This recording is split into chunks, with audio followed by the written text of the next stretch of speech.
नमस्कार साथियों, हिंदी स्टेनो बढ़ोत वाले चैनल में आपका हार्दिक स्वागत है। आज की डिक्टेशन एपीएस के लिए 80 से 85 की स्पीड से होगी। तो आइए शुरू करते हैं। डिक्टेशन शुरू होगी 5 सेकंड बाद। स्टार्ट। भारत और भूटान के बीच पारंपरिक मित्रता है।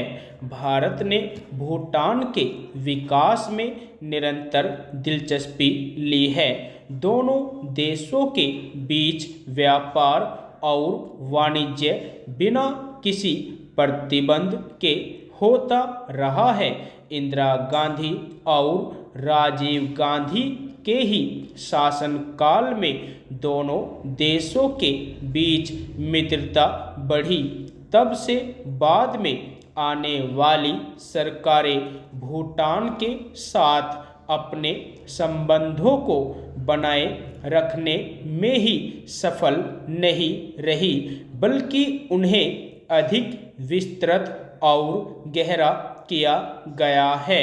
हाल ही में भूटान के द्वारा भारत को आतंकवाद के विरुद्ध संघर्ष में खुला समर्थन दिए जाने से दोनों देशों के बीच विश्वास और भी गहरा हुआ है।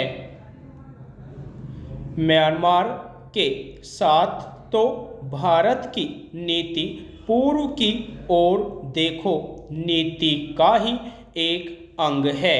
म्यांमार में जो लोकतांत्रिक उथल पुथल कुछ समय पूर्व हुई थी, उसको भारत ने नैतिक समर्थन प्रदान किया था, किंतु भारत का उसके आंतरिक मामलों में हस्तक्षेप करने का कोई इरादा नहीं है। अधिनायकवाद एवं किसी भी प्रकार के अन्याय के विरुद्ध संघर्ष को समर्थन प्रदान करना भारत की विदेश नीति का अंग रहा है। बांग्लादेश तो अपने अस्तित्व के लिए ही भारत का ऋणी है, इसलिए इसके कुछ राजनीतिक नेताओं द्वारा कभी कभी भारत के विरुद्ध रुख अपनाए जाने के बावजूद इन दोनों देशों के बीच संबंध कुल मिलाकर ठीक ही रहे हैं। पहले से चले आ रहे विवाद जैसे फरक्का बैराज मामला, नदी के जल से संबंधित विवाद तथा बांग्लादेश से भारत में शरण लेने वाले चकमा शरणार्थियों से उत्पन्न समस्याओं के कारण दोनों देशों के बीच संबंध कटु हो जाने की काफ़ी संभावना थी, किंतु अच्छी समझ पर आधारित कूटनीति ने संकट को टाल दिया। नई सरकार उस देश से अपने संबंध मजबूत करने हेतु परिचर्या और बातचीत के जरिए किसी भी समस्या को हल करने के लिए उत्सुक है।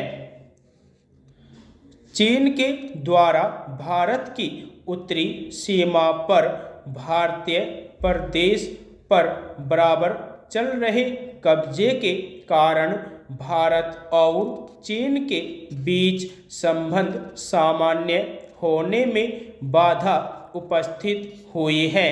चीन के प्रधानमंत्री की भारत की हाल ही की यात्रा ने दोनों देशों के बीच संदेह और अविश्वास को कम करने में महत्वपूर्ण भूमिका निभाई। भारत ने तिब्बत के विषय में अपना दृष्टिकोण पुनः स्पष्ट किया, जिसको चीन के द्वारा सराहा गया। दोनों देश विभिन्न क्षेत्रों में सहयोग बढ़ाने और पारस्परिक लाभ हेतु भारतत्व की पुरानी भावना को पुनर्जीवित करने हेतु सहमत हुए। दोनों देशों ने इस तथ्य को अनुभव करने लगे हैं कि उनके अच्छे संबंध केवल उन्हीं के लिए कल्याणकारी नहीं होंगे, अपितु वे दक्षिण एशिया में जिसको भविष्य में उससे भी अधिक महत्वपूर्ण भूमिका अंतर्राष्ट्रीय राजनीति में निभाई है, जितनी कि भूतकाल में कभी यूरोप ने निभाई थी, शांति और विकास का मार्ग प्रशस्त करेगी। भारत द्वारा मई 1998 में नाभिकीय विस्फोट किए, जिससे भारत चीन संबंधों को झटका लगा, किंतु प्रधानमंत्री अटल बिहारी वाजपेयी की प्रवीण कूटनीति ने स्थिति को संभाल लिया।